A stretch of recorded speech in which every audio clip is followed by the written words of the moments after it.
भारत ने अभी सिर्फ एक वार्निंग दी है और वहां खलबली मच गई है। मोदी ने अभी सिर्फ बदला लेने की बात कही है और वहां के प्रधानमंत्री और नेता गीदड़ भभकी पर उतर आए हैं। मतलब साफ है कि पाकिस्तान को लगता है कि 4 से 5 मई के बीच उस पर तबाही बरसने वाली है। रिपोर्ट आपको दिखाते हैं।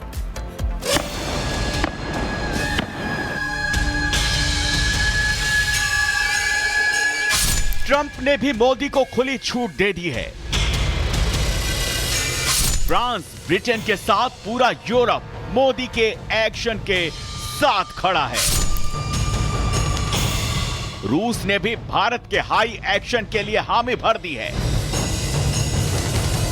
इजराइल ने भी कहा है, आतंक का इंतकाम लो, हम तुम्हारे साथ हैं। अब ईरान ने भी मोदी को हरी झंडी दे दी है। ऐलान यूएई ने भी कर दिया है, मोदी जी आतंक पर गहरा, कड़ा, अमिट एक्शन करिए, टेररिस्तान की नींव मिटाने का काम करिए, पूरी दुनिया आपके साथ खड़ी है। 15 राष्ट्राध्यक्षों ने पीएम मोदी से बात की है। मुस्लिम देश भी पीएम मोदी के साथ खड़े हैं। यूएई और ईरान ने मोदी का समर्थन किया है। आज दुनिया देख रही है, इस आतंकी हमले के बाद पूरा देश एक स्वर में बोल रहा है। साथियों, भारत के हम लोगों में जो आक्रोश है, वो आक्रोश पूरी दुनिया में है। इस आतंकी हमले के बाद लगातार दुनिया भर से संवेदनाएं आ रही हैं। मुझे भी ग्लोबल लीडर्स ने फोन किए हैं, पत्र लिखे हैं, संदेश भेजे हैं। इस जघन्य तरीके से किए गए आतंकी हमले की सबने कठोर निंदा की है। उन्होंने मृतकों के परिवारजनों के प्रति संवेदनाएं प्रकट की है। पूरा विश्व आतंकवाद के खिलाफ हमारी लड़ाई में 140 करोड़ भारतीयों के साथ खड़ा है। पाकिस्तान, जो कभी 57 देशों के मुस्लिम कुनबे का सरपरस्त बनने की चाहत रखता था, अब उसे उसी कुनबे से बेदखल कर दिया गया है, क्योंकि पाकिस्तान ने बेगुनाहों के खून से अपने हाथ रंग लिए हैं और इसकी कीमत तो उसे हर कीमत पर चुकानी पड़ेगी। 1,500 years, so the same as it's been, but they'll get it figured out one way or the other. I'm sure that is. I know both leaders. There's great tension between Pakistan and India. ऐसे में ख्वाजा निजामुद्दीन चिश्ती की दरगाह से उठती चुनौती की इस आवाज को भी मुनीर और शहबाज को कान खोलकर सुन लेनी चाहिए। खून और पानी एक साथ नहीं बह सकता। पानी को हिंदुस्तान ने रोक दिया है, और हाँ, अगर खून बहेगा तो बिलावल भुट्टो साहब उन आतंकवादियों का बहेगा जिनको आपने पाल पोस के अपने मुल्क में बड़ा किया है, और उन आतंकवादियों के आकाओं का बहेगा जो उनको बैकअप देते हैं, जो आपके यहाँ पर बैठे हैं शान शौकत से, उनका खून बहेगा। दुनिया के नक्शे पर अलग थलग पड़ चुका पाकिस्तान अब अपनी आतंकी किस्मत पर आंसू बहा रहा है। इसीलिए बौखलाहट में पाकिस्तान का हर सियासतदान अपनी भड़काऊ जुबान में हिंदुस्तान को धमकी पर धमकी देते जा रहा है। लेकिन प्रधानमंत्री मोदी हर एक धमकी को अनसुना कर रहे हैं, क्योंकि वो जानते हैं कि वो जो धमाका करने वाले हैं, उसके शोर में शोर मचाने वाले हर एक पाकिस्तानी की आवाज हमेशा हमेशा के लिए खामोश हो जाने वाली है। Report, Republic Bharat. प्रधानमंत्री नरेंद्र मोदी ने आज बताया कि किस तरीके से दुनिया भर में विरोध प्रदर्शन किया जा रहा है। अब आपको तस्वीरें दिखाते हैं कि आतंकिस्तान को लेकर के किस तरीके से कनाडा में विरोध प्रदर्शन किया जा रहा है। कनाडा में लोगों में भारी नाराजगी देखी जा रही है।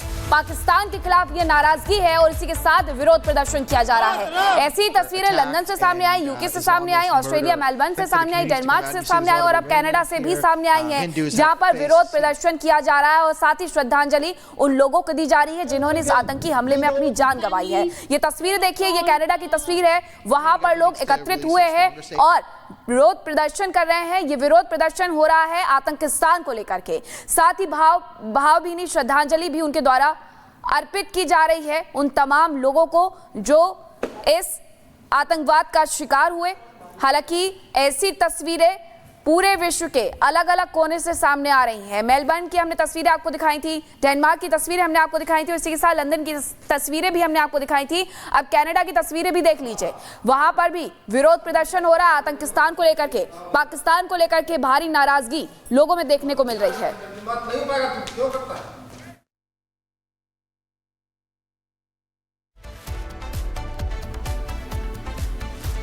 और इधर आपको बता दें कि प्रधानमंत्री नरेंद्र मोदी ने आज भी साफ कह दिया है कि आतंकवाद के सरपरस्तों को कठोर सजा मिलेगी, बस समय का इंतजार है। भारत की तैयारी पूरी है, लेकिन भारत के पलटवार की डर से पाकिस्तान की 24.5 करोड़ आबादी दहशत में है। पाकिस्तान के नेता थर थर कांप रहे हैं। पहलगाम हमले के बाद पाकिस्तान की हालत काफी खस्ता हो गई है।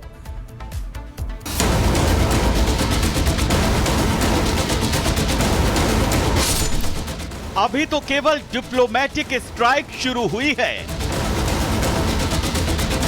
अभी तो केवल कूटनीतिक स्ट्राइक शुरू हुई है, अभी तो केवल वाटर स्ट्राइक का ऐलान भर हुआ है, अभी तो केवल वीजा स्ट्राइक हुई है, अभी तो अंजाम का एक कतरा भी हकीकत में तामील नहीं हुआ है।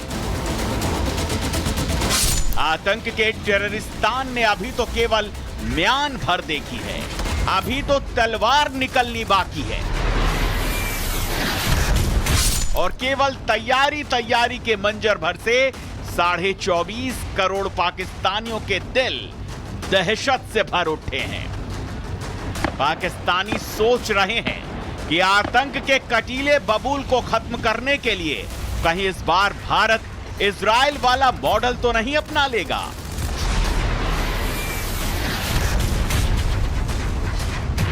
तो वो ये समझते हैं कि शायद हमें भी कुछ ऐसा ही करना चाहिए, कुछ ऐसी प्लानिंग करनी चाहिए, और इसीलिए ये जो बातें चली थी कि कुछ इजरायली जो है वो श्रीलंका उधर श्रीनगर के अंदर लैंड किए हैं। तो अब जाहिर बात है क्योंकि गजा का टेरेन डिफरेंट है, कश्मीर का टेरेन डिफरेंट है, लेकिन फिर भी बड़ा जाहिर बात है जो इजरायलियों का कश्मीर में आना एक चैलेंज तो है। पता नहीं किस तरह की प्लानिंग हो रही है, क्या करना चाहते हैं। ऐसे में पाकिस्तानियों को अब अपनी फौज के ऊपर से भी भरोसा उठता जा रहा है, क्योंकि पाकिस्तानी जानते हैं कि उनकी फौज की ताकत वो चीनी हथियार हैं जो चले तो चांद तक नहीं तो शाम तक वाले हैं। ऐसे में अगर जंग की नौबत आई तो पाकिस्तानी खुद अपनी ही मौत मारे जाएंगे। हम अपने मुल्क को ठीक करना चाहते हैं। हम ज़रूरत महसूस करते हैं कि मेरा गरीब जो है उसको सुबह शाम कुछ खाने को मिले। हिंदुस्तान के प्रतिशोध का मंजर क्या होगा, बस यही सोच सोच कर अब पाकिस्तानियों की सांस उखड़ती नजर आ रही है। Bureau report, Republic Bharat.